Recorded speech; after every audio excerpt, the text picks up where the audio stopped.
Trending at viral ngayon ang birthday ni Daddy Bay na sinorpresa siya ni Alden Richards sa restaurant at kasama niya mga kapatid niya, mga barkada niya at pati na rin si Catherine Bernardo.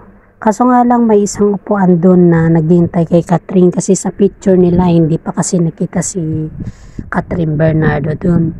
Laging pasasalamat naman ni Daddy Bay kasi si Daddy Bay naman ay binati ng mga Catherine fans at mga Catherine Bernardo supporters at mga netizen. Kaya iniisip ni Daddy Bay na talagang special day niya. Hindi naman lingid sa mga netizen na si Alden ay isang paboritong anak ni Daddy Bay, kaya lahat ng gusto ni Daddy Bay ay binibigay ni Alden dahil si Alden ay isang breadwinner sa kanilang pamilya. Alam naman ni Daddy Bay kung gaano kamahal ni Alden si Daddy Bay. Kaya lahat ng mga request or mga hiling ng kanyang ama ay pinapabigyan lamang.